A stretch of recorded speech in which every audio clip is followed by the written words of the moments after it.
Hey Simon, real question. Okay, go. Have you ever understood everything someone said in English perfectly, but when it was your turn to speak, nothing came out?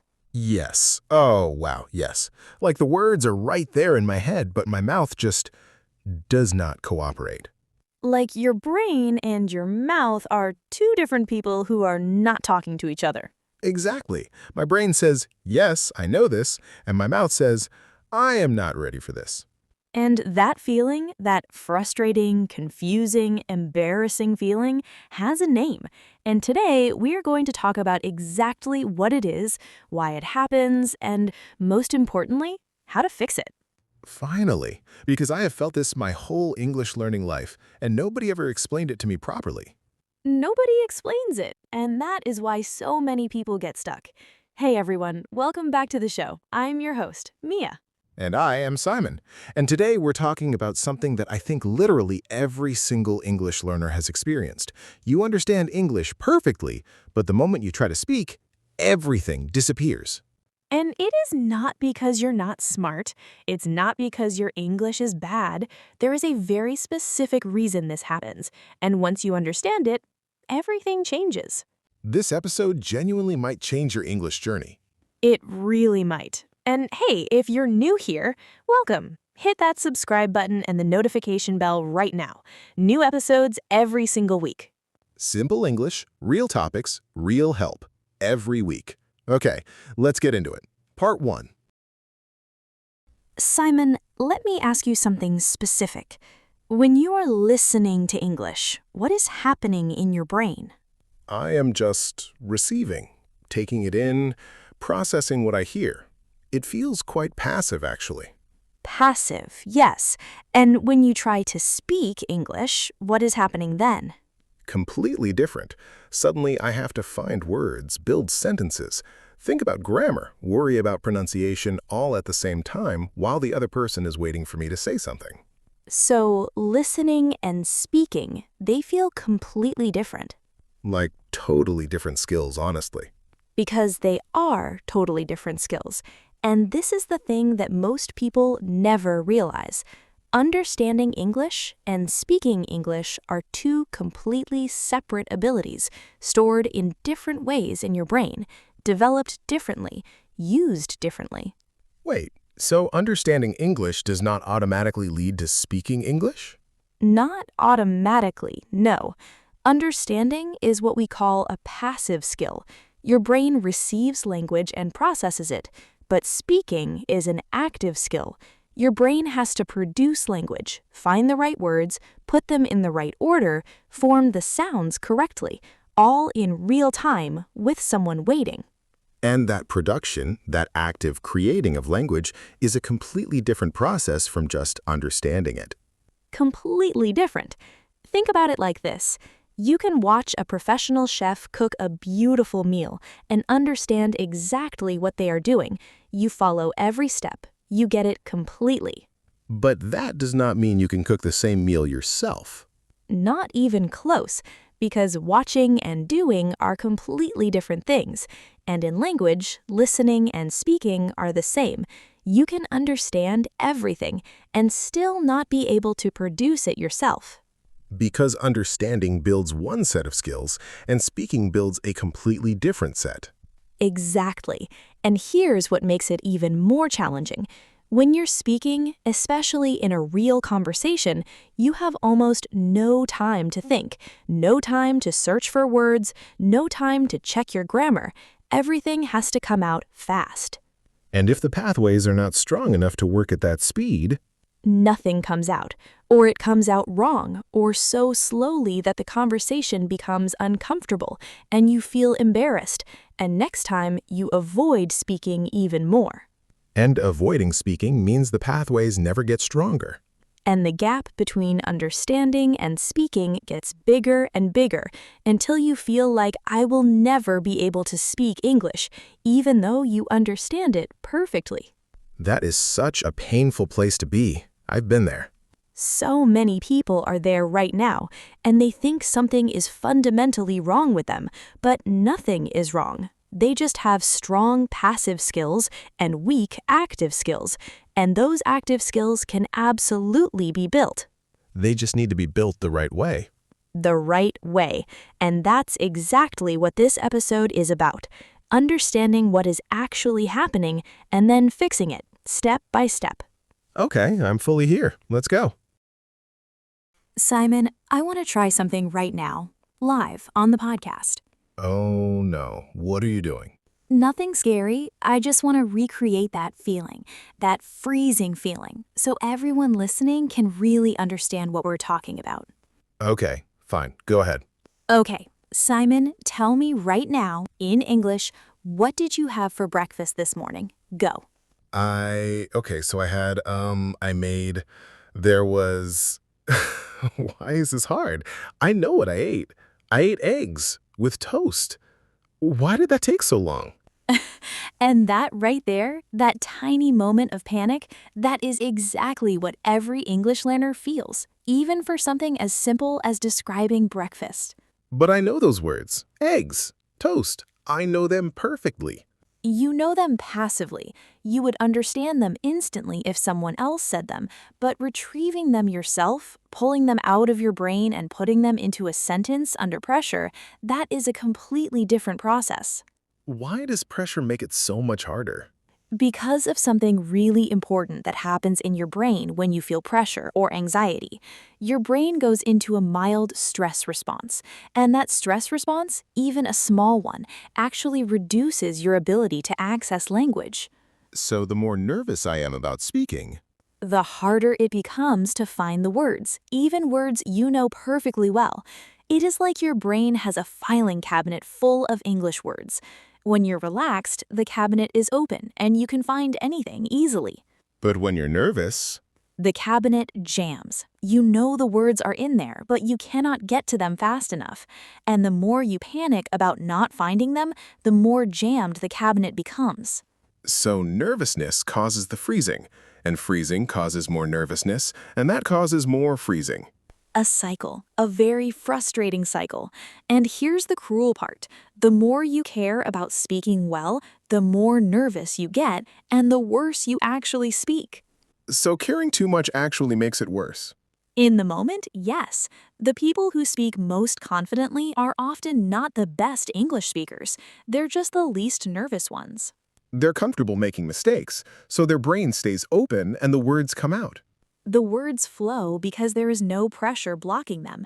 And here's something else that causes the freezing: translating. Going from your own language to English in your head. Yes, most learners, when they want to say something, first think of it in their own language, then translate it into English, then check if the grammar is correct, then finally say it. And all of that takes time. Time that real conversation does not give you. Real conversation moves fast. The other person is talking, the topic is moving, and you are still translating your first sentence in your head. By the time you're ready, the moment has already passed. And then you feel even more behind, even more stressed. And you say nothing, or you say something so late that it feels awkward. And that experience, that repeated experience of feeling too slow, teaches your brain that speaking English is dangerous, uncomfortable, something to avoid. So we start avoiding it, which means we never practice, which means we never get better, which means we avoid it even more. The avoidance cycle. And breaking that cycle, that's the key to everything. So how do we break it? We need to do two things. We need to reduce the nervousness, and we need to stop translating. And both of those things are very learnable, very fixable. Okay, tell me how. That's coming. But first, in the next part, we talk about the biggest mistake people make when they try to fix this problem. The mistake that actually makes it worse? The one that almost everyone makes and sets them back every single time. Okay, now I really need to know. Simon, when most people realize they cannot speak English well, what do you think they do to fix it? They probably study more. More grammar, more vocabulary, more lessons. Exactly. And does that fix the speaking problem? Based on my own experience, no. I studied grammar for years, and my speaking did not improve much at all. Because studying more is the biggest mistake. And I know that sounds strange, but hear me out. Okay, I am listening. When you cannot speak English, the problem is not that you do not know enough. Most people who struggle to speak actually know a lot of English already. They know hundreds of words. They understand grammar rules. They can read and listen well. So the problem is not knowledge. The problem is activation, getting that knowledge from your passive understanding into active production, and studying more grammar does not fix that, because studying is a passive activity. You receive information, you do not produce language. So studying more just makes your passive skills stronger, not your active skills. Exactly. You become better at understanding English, better at reading English, but your speaking stays stuck, because speaking requires a completely different kind of practice. Active practice, actually producing language. Actually producing language. And here's the second big mistake: waiting until you are ready to speak. Oh, the waiting trap again. The waiting trap. So many people say, I will start speaking when my English is better, when I know more words, when I feel more confident, when I am more ready. But confidence does not come before speaking, it comes from speaking. You cannot think your way into speaking confidence. You can only speak your way into it. Every time you open your mouth and say something in English, even badly, your brain gets a tiny bit more comfortable with it. And comfortable means less nervous, and less nervous means the filing cabinet opens more easily, and the words come out more naturally. Exactly that cycle, but in the positive direction this time. And the third big mistake: There's a third one? trying to speak perfectly. Oh, yes, I definitely do this. Most learners do. They have a sentence forming in their head, and before they say it, they check it. Is this grammar correct? Is this the right word? Will I sound strange? And by the time they finish checking, The moment is gone, or they have changed their mind completely and say nothing. say nothing. And here's the hard truth. Perfect speaking is not the goal. Communication is the goal. Getting your meaning across is the goal. And you can do that with imperfect grammar, imperfect pronunciation, imperfect vocabulary. Nobody expects a learner to sound like a native speaker immediately. Nobody, and native speakers make grammar mistakes too, all the time, in their own language. Nobody speaks perfectly, and waiting for perfection before you speak is like waiting to be a professional swimmer before you get in the water. You cannot become a swimmer without getting wet. You cannot become a speaker without speaking, imperfectly, messily, with mistakes. That is not failure, that is the actual process. So the three big mistakes are studying more grammar instead of speaking, waiting until you feel ready, and trying to speak perfectly. All three keep you stuck. All three feel like the right thing to do, but all three are actually moving you away from speaking confidence rather than toward it. So what should we do instead? That's exactly what our next part is about. The actual things that actually work. Real practical things you can start doing today. Finally! I've been waiting for this.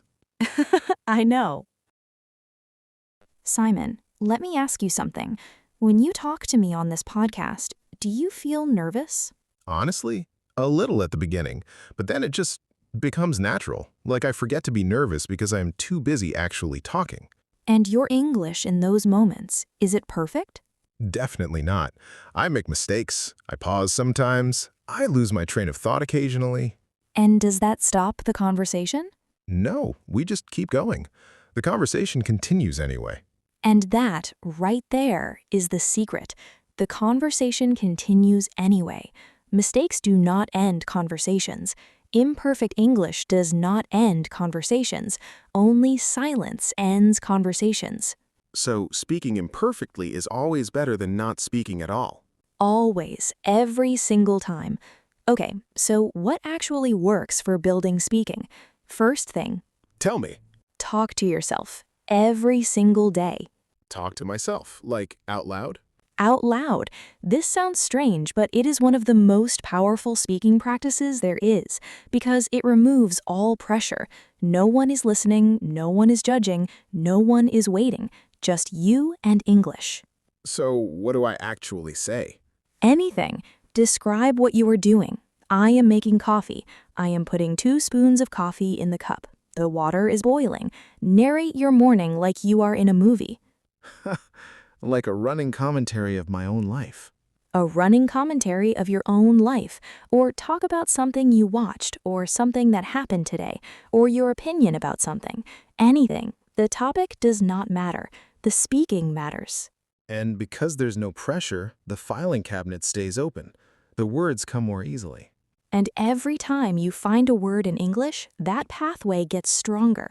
And next time it comes a little faster, a little more automatically. So I'm literally training my brain to retrieve English faster. Training it every single day for free with no teacher needed. Second thing, What's number 2? shadow what you hear. Shadowing. I've heard this word before. What exactly is it? Shadowing is when you listen to someone speaking English and you repeat what they say at the same time or immediately after, copying their words, their rhythm, their pronunciation, their speed. Like an echo. Like a very close echo, and it's incredibly powerful because it trains your mouth, not just your brain, because speaking is also physical.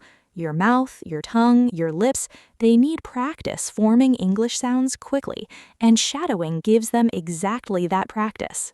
So I could shadow this podcast. You could shadow this podcast, listen to 1 minute, pause it, repeat exactly what you heard as closely as possible, same words, same rhythm, same feeling, and do that every day. And my mouth starts getting used to English sounds and patterns. Gets physically trained. And third thing, Go ahead. start with easy, predictable conversations. Not jumping straight into deep, complicated discussions. Not at all. Start with simple situations you can prepare for. Ordering food, introducing yourself, talking about your day, describing something simple. These situations are predictable. You know roughly what words you will need, and preparing for them reduces the pressure dramatically. So I practice the easy conversations first, build confidence there, and then slowly expand to harder ones. Slowly expand, and every successful, easy conversation gives your brain evidence. Evidence that says, I spoke English, it worked, I can do this. And that evidence builds confidence, and confidence opens the filing cabinet wider. Wider and wider, until one day you're in a conversation you did not prepare for, and the words just come. Not perfectly, but they come. And that moment, the first time words just come without panicking. Changes everything, because now you have proof, real proof from your own experience that you can speak English. Not from a textbook, from your own life. From your own life. And in the last part, we talk about how to bring all of this together and what your speaking journey actually looks like from here. Because I think people need to hear what realistic progress looks like. They really do, because most people have unrealistic expectations, and that hurts them more than anything else. Okay, final part. Let's finish this strong. Let's finish strong. Simon, last part. And I want to start with something really honest. Honest is good. Go ahead. Learning to speak English confidently, it takes time. Real time. And I know that is not what people want to hear. Everyone wants the quick fix, the 7-day fluency trick, the one secret that changes everything overnight. And those things do not exist.